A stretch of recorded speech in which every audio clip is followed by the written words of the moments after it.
Anthony Joshua will pick his next opponent carefully, but is open to the idea of fighting Derek Chisora. Well, Joshua beat Dillian Whyte after a 7th-round knockout to add the British heavyweight title to his Commonwealth belt. Well, I'm delighted to say Joshua's promoter, Eddie Hearn, joins us now this morning. Good morning to you, Eddie. A successful night of British boxing. How did it go from your perspective? Well, it was great. It was a night full of entertainment and excitement from 5 o'clock. You know, former world champion Paulie Malignaggi kicked off the show. You know, from my point of view, a night of mixed emotions. Of course, Luke Campbell, Olympic gold medalist, getting beaten for the first time. That was a big upset. And Kevin Mitchell losing for the world interim title. But so many great parts of the night as well. The Bellew against Masternak fight was incredible. Eubank Jr. against Spike O'Sullivan was a terrific contest. And of course, the main event, Anthony Joshua against Dillian Whyte, which was probably one of the best heavyweight fights I've ever seen, I think. You don't really tend to see heavyweight fights like that anymore. You know, a lot of the times now you see guys who are a lot more cautious and grappling and holding, but, you know, Joshua, probably to his detriment in the fight, decided to turn it into a street fight, and Dillian was game. Great performance by him, and a wonderful night at the O2. I think fans in the arena and everybody at home left with a great feeling, and a great end to a very successful 2015 for British boxing. Absolutely. Well, Anthony Joshua says he doesn't want to rush into a world title fight just yet.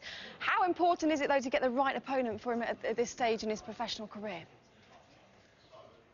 Well, I mean, you know, I think what he showed on Saturday night is that he learnt a lot for the first time. He showed that he's got a great chin. I mean, he got hit by a left hook by Dillian Whyte in the second round. I think would have uprooted most trees, to be honest with you, and went through a little bit of a sticky point the third round.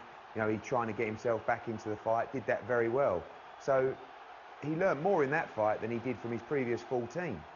So I think from here, you know, we're going to go on and keep progressing, keep learning. I feel like Anthony Joshua beats every heavyweight in the world now. But like he says, he wants to do it when the time is right and when we know that fact. And he'll get there. And he's a huge draw. You know, 17,000 people packed into the O2 on Saturday night and a huge box office audience as well. So this is the big star of British boxing, Anthony Joshua, but he's still 2 years into a professional career, only 15 fights, still has a lot to learn, and he needs to learn to control his emotions as well, because on Saturday he was more intent on doing damage to Dillian Whyte, and you know, he left himself open at times. Derek Chisora is a fight that Joshua said he would be interested in. Have you spoken to anyone from his camp yet? No, he's promoted by Callis Allen, who I know very well. Chisora boxed on the card on Saturday night. I think, you know, if we're looking at defending that British title, Chisora's probably top of the pile of options in that respect. There's a couple of international names as well. The IBF title is vacant at the moment, and we could put ourselves in a position to challenge for that belt. I know that Anthony Joshua as well would like to pick up the European title. You know, he's won the Commonwealth, the British, and the European is kind of like a traditional step for British fighters to take to get to world level. But April the 9th is a date where he'll return to the O2, and you know, we're looking for a tough test. I think there's no steps backwards now for Anthony Joshua. He needs to keep progressing.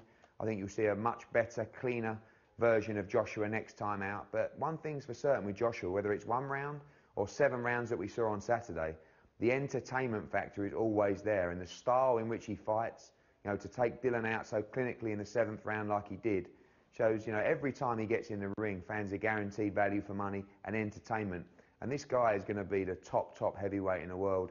We've got to progress him in the right way, and I'm so excited about his journey. Eddie, you mentioned about the fight almost turning into what you said is a street fight. What did you make of the incident after that first round when Joshua clearly hit Dillian Whyte after the bell? What do you put it down to? Is that indiscipline? Is it part of the game plan? Frustration? What is it?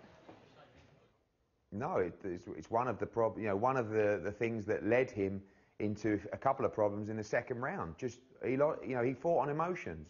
You can't do that as a fighter. You know, he wanted to do damage to Dillian Whyte. He doesn't like the guy, and he was desperate to knock him out. And of course, when the bell goes and they're still fighting, you know, he hit him a second or two late, and then Dillian Whyte threw it through, and then Dillian Whyte threw a haymaker probably 20 seconds after the bell that luckily missed everyone.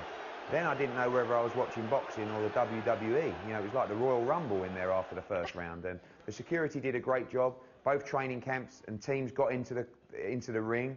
Luckily, there was no issues. It was separated, and we had no delays to the fight. But that really just goes to show what was on the line for these guys. It wasn't just about the British title. This was for bragging rights. This was for pride on the street. And that's why you saw Dillian Whyte fight so hard. And I'm glad that little melee was sorted out quickly and professionally.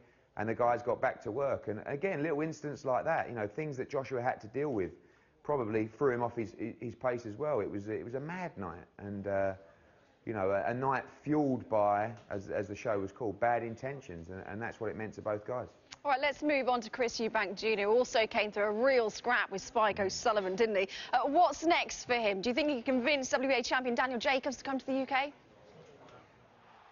Yeah, I mean, he's now mandatory for Daniel Jacobs, so we'll speak to the WBA today and find out when they want that fight to happen. I think, you know, Chris and his dad are keen for that fight to happen next, you know, whether that's he's part of the April 9th card at the O2 as well, or whether we have to have one more and then wait till summer. I think they're easy either way. I think Chris, again, you talk about exciting fighters. Chris Eubank Jr., that describes him down to a T. I thought he was excellent on Saturday night. His speed, his combination punching was breathtaking. Credit to Spike O'Sullivan, hit him with some huge shots, and Chris really demonstrating he has the genetics in the chin area, just like his old man, because he took some huge shots and kept coming forward. You know, a lot of fans felt, and I know by their reaction in the arena, that Spike O'Sullivan should have continued. You've got to remember, and I know fans want blood, sweat and tears, but these guys, this is a dangerous sport, and he was taking a lot of punishment in that fight, and he can come back and you know, live to fight another day. So I think the corner work from Packy Collins was smart, because at the end of the day, he wasn't going to win the fight from that position. He was continuously taking shots, and you know, he was going to get hurt. A great performance from Chris Eubank Jr. and another superstar. You know, he's got the whole package. These guys, people coming out, they want to see exciting fights, they want to see entertainment, and Chris Eubank Jr. brings it. You know, and he's going to fight for the world middleweight title, and I think he's going to win it as well. And very quickly, Eddie, we saw how close his dad was there, even involved in the ring war. What's it like to work with father and son? They're two very different characters. You know, Chris Eubank Jr., he's very calm and almost quiet and almost chilling in the way that he prepares for his fights. Senior, you know, he knows the game. You know, he really wants to bring entertainment back, and he knows his son can fight. We've got Adam Booth now, who's doing a great job with Ronnie Davis on the coaching side, and I think, you know, Chris Eubank Sr. is really leaving those guys to it in that respect. And Chris wants to bring a little bit of entertainment. He likes a little bit of controversy, and I think he's good for the package.